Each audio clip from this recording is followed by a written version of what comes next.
Welcome to the celebrated nightly news of Calaveras County. My name is John. And I'm Kim. And I apologize. I sound like Kermit. And I feel... Probably feels like Kermit. Much worse than Kermit. Kermit. I have that flu that's been going around. I know many of you have had it. So it's, you feel like garbage. The south end of an animal walking north. And unfortunately, I never looked much better than that anyway. So, but he's still working, isn't he? Yeah. This is a man that if he sits down, there must be something wrong, and he's been doing quite a bit of that for the last couple of days. Not feeling good at all. Kind of working. Kind of working. Yeah, I've been kind of carrying the load the last couple of days. Kim's been carrying the load. In fact, carrying the load. Kim actually has our Board of Supervisors recap. Yes, I do. So I was too unable sick to get to it today. And we want to thank Marita Calloway, District 3 Supervisor, for being gracious enough to give us a recap on a very, very busy day. Yes. So take it away, Kim. Great. I'm going to try to do this recap. Let me see. This is one of my worst subjects in high school. And while she's doing that, we're going to be playing. Our producer, Ed Lark, wants us to move to a separate computer for our back screen. Okay. So I'm going to be playing with that here, getting a couple clips ready. The Board of Soups had a very long day today, ending at approximately 3:30 this afternoon. So they started at 9 a.m. this morning and ended at 3:30. They had several study sessions. The big talk today was, of course, the new jail, which was a study session. During the study session, the sheriff proposed additional costs for the new jail for $1.1 million. He is requesting this money from the general fund.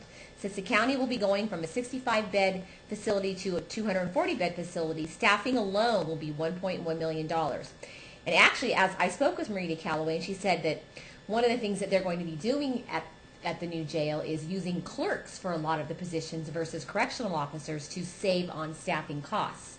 So this is actually a very low number. It sounds like a lot of money, but this is a very budgetary number, shall we say. I guess this is a conservative number. They are being as conservative as they can, trying to cut costs by using clerks versus correctional officers. So let me see. Basically, now the state of California is waiting for our Board of Supervisors' commitment to say, yes, we want this new jail built. It is looking very positive so far, and they are very positive about receiving these grants, according to Marita Calloway. Very nice. The board will have a resolution item on either March 4th or March 11th. The grant proposals are due to the state of California no later than March 18th. The formal presentation to the state will be either April 23rd or 24th. I guess there's 2 dates open for that. And the approval of funding will be May 8th if it is approved. So there is also going to be a public meeting on March 4th in regards to the slippery slopes. The driveway slopes. And that is where the Board of Soups will actually be attending this. I don't have a time or a place for that yet. I just know it will be held on March 4th. She didn't want me to talk about that. Okay. Because that's a public meeting. Basically, and back to the jail issues, that basically the county has to commit to funding this facility. Basically, the costs are for staff, food, and medical costs. And I don't know if you know about the wonderful food they have at our Calaveras County Jail. It is very good. We got to sample it one afternoon for lunch, and they would like to keep up that nice, to be able to provide the inmates with the nice menu items. I guess they're saying if they have happy food, it makes them happier. They're not as depressed, correct? Well, you would if they have nice food, so good food. So, and also the 2 agenda items for zoning changes for properties were approved, and those are 2 properties that are going into the Williamson Act. I guess there are 2 properties that are going into Ag Preserve. And let me see. They also had a study session on the watershed analysis, McCollum Risk Management. It was a very good presentation. The outcome of the presentation was determining the quality of water. They are saying that the quality of water going into the McCollum River is showing seeping septic systems. So they'll be doing. They basically have asked the board.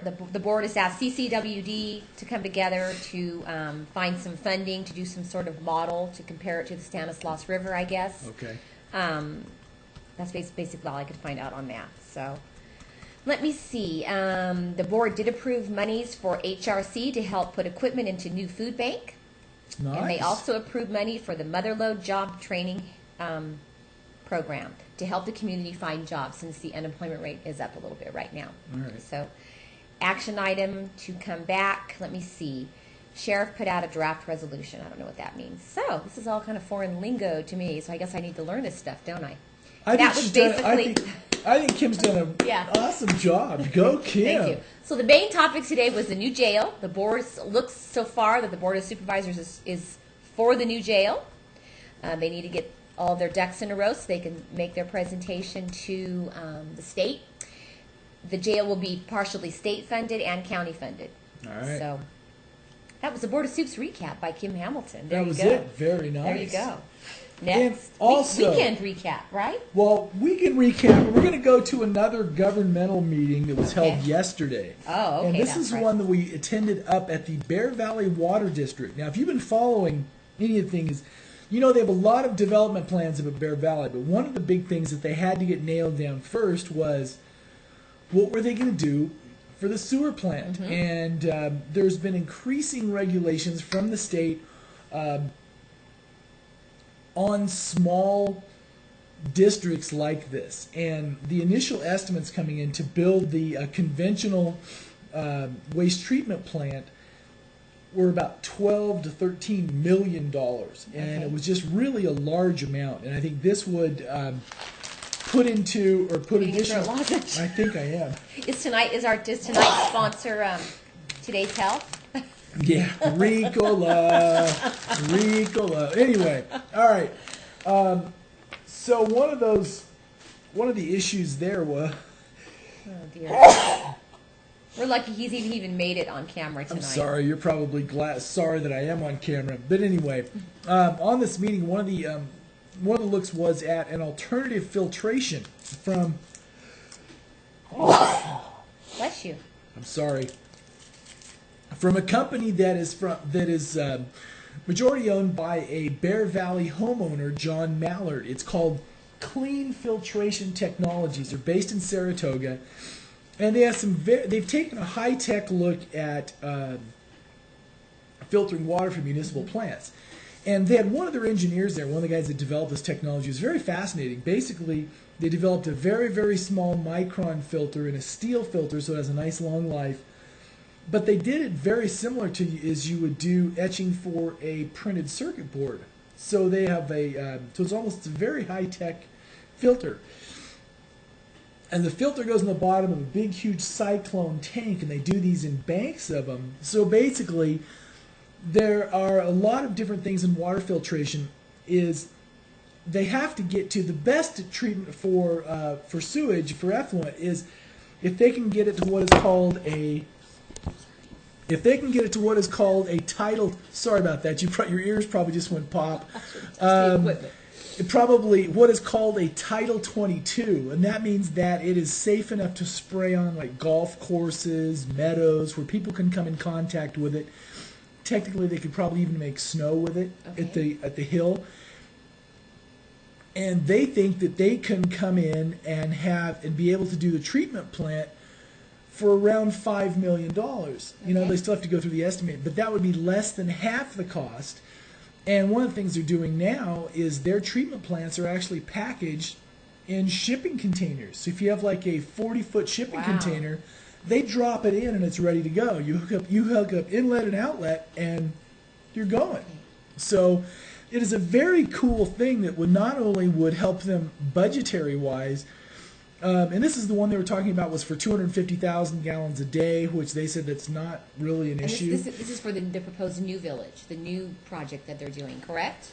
Technically, but they're not in compliance now, so they need a new sewer system up there regardless. It was just for the new. Okay. So one of the balking points is the new developers originally are saying looking at about 500 units, but they say, well, and the assessment is based on how many units you intend to build, whether you ever build them or not. Okay. So they were trying to say, wow, what if we only get assessed for 300? You know, anyway, but if the lesser amount that the investors get assessed at, which means that the existing homeowners would be assessed at a higher percentage. Okay, So there's a lot of issues to this. But I think that this looks pretty good. And what the board voted on yesterday was to go forward to the next phase of information gathering, draw up a, do some due diligence on it, because they have some full production, million-gallon-a-day plants on the drinking water side in Honduras right now. And it seems like a very, very good proposal. And I think it's one of these things that taking a little bit of a high-tech angle on an old problem on water treatment. And it makes a lot of sense, because especially for Bear Valley, that is a very, you have your extremes. You have your winters where there's snow everywhere. If it's already encased in a shipping container, it already handles snow loads. The building technically is done, so all they have to do is put some pylons to drop it on. You drop it in, and it's ready to go. Okay. And also, if you need to increase capacity, they would technically be able just to bring in another one. Okay. But anyway, I guess the takeaway is in a lot of people's minds, getting a good resolution to the water treatment plant was in some ways one of the biggest hurdles to the next phase of the Bear Valley development going forward. Yes, they have to do their EIR that will be the draft EIR will be ready in May. Then they start having the public meetings on the EIR, but it was a very it was a good meeting. It was one of those meetings that's really, really dry. They're talking about, filtration techniques. But we have a little bit of a clip here. Do you? Okay. That will play you. This is one of the. This is actually the inventor of this technology. And actually, it's nothing new technology. They've just done it. They've just put it together in different ways. So, and here it is.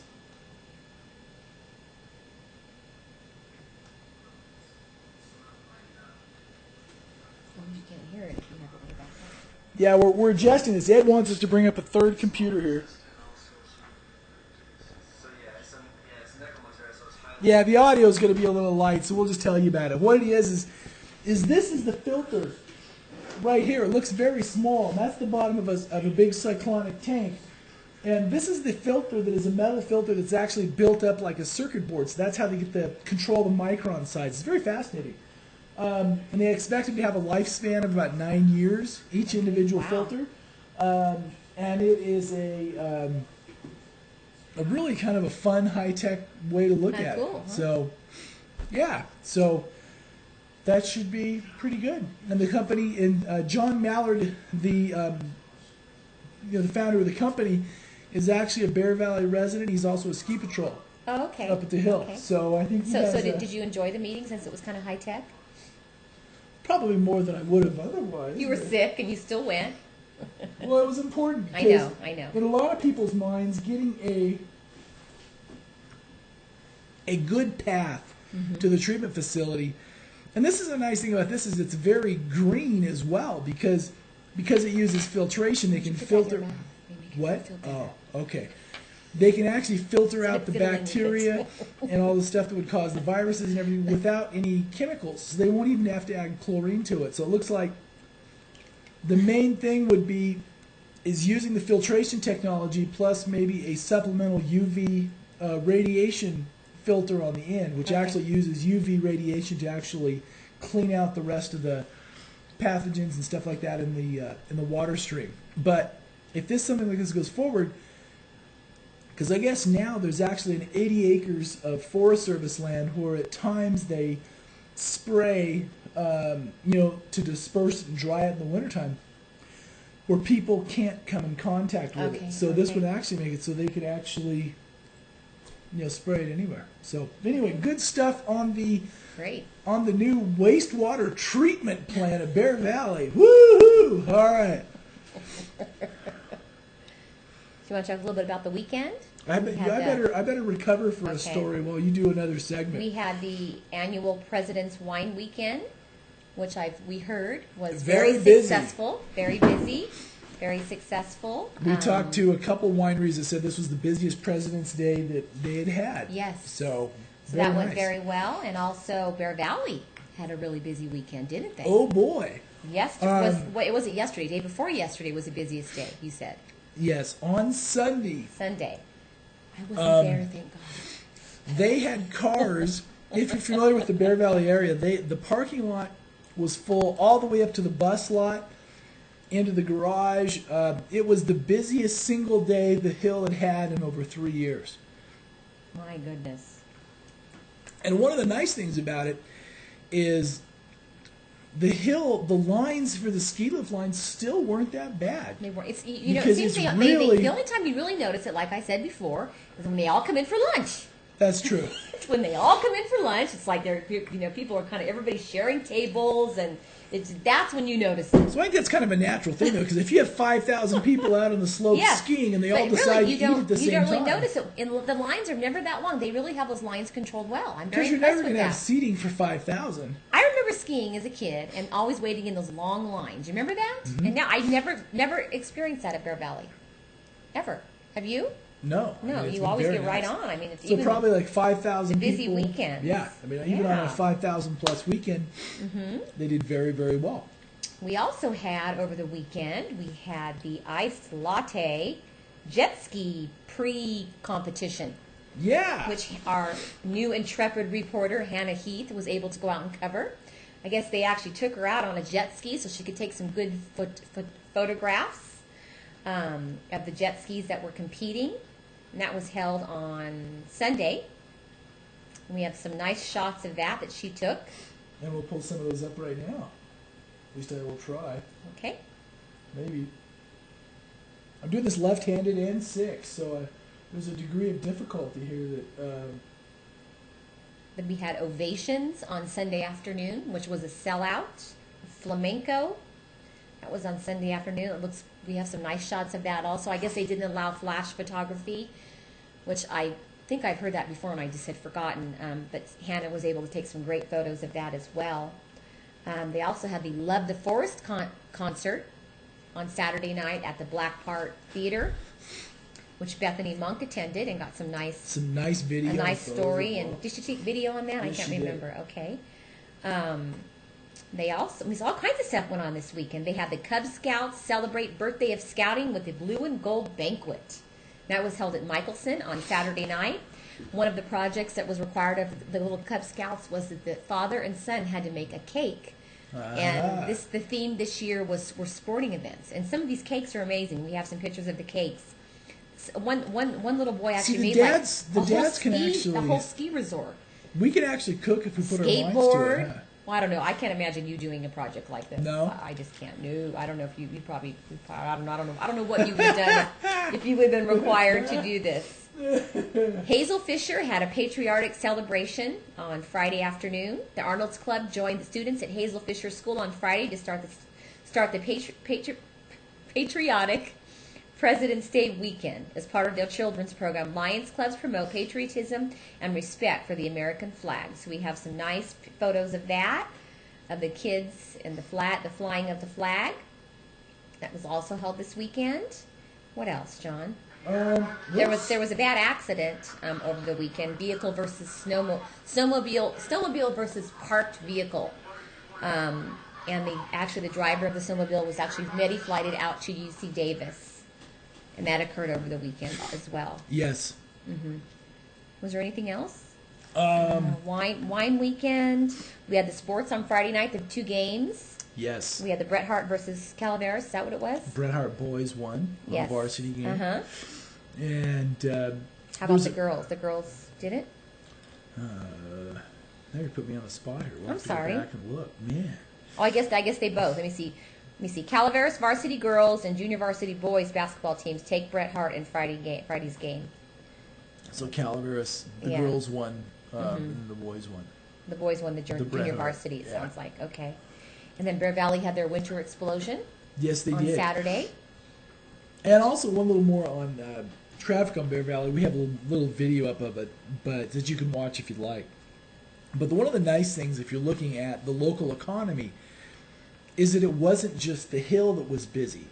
Everything was busy. Nice the Bear Valley cross country, the whole meadow was filled with not only cross country skiers but also people doing the sledding hills. The sledding hills were full. Which they have a great sledding hill. They do. I think it's one of the best I've ever been to. They have a very nice sledding hill. Yes. And so it was the Lake Alpine taxi was Everything running was full board. So if you figure with Murphy's was busy with President's Day, plus the village, we know there's probably over 5,000 people at the hill itself. So I'd say there was probably well over 10,000 people. And if you multiply that times a certain dollar amount, boy, our county did pretty good this weekend, I think. Did pretty well. Yeah. Did pretty well this last weekend. So that's always nice to hear, especially when you hear challenging economic times, that it looks like the local economy this last weekend was firing on all cylinders. Yes. And one thing I wanted to mention, that tomorrow evening, since we will be here after this occurs, Columbia College is inviting the public to view the total eclipse of the moon on Wednesday, February 20th at the Columbia College Observatory on the college campus. Is that a romantic? No, I don't think so. No, you don't think so. I was thinking it'd be fun to do the news from there, but it'll be dark. We can't. There's no charge to attend, and the event is being presented by the Arts and Science Department. So that's tomorrow evening. I believe it starts from 5:30 and goes until 8 p.m. at Columbia College. And also, we would like to say thank you to one of our longtime sponsors, Golden State Cellular. Yes, thank you.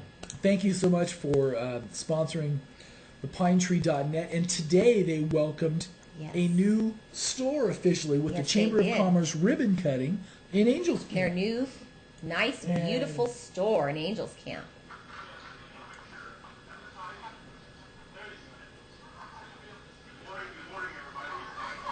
And there's Jack boating. I tried to keep my distance from everybody. Going well, huh? They've been in town since 1996. We have some photographs of on the site. You have a chance to take a look at that. And their new store is in the Mark Twain Center right next to Middleton's. It is a new, larger location. And also some interesting on a side note, and kind of a little bit of a tech note on this one, is that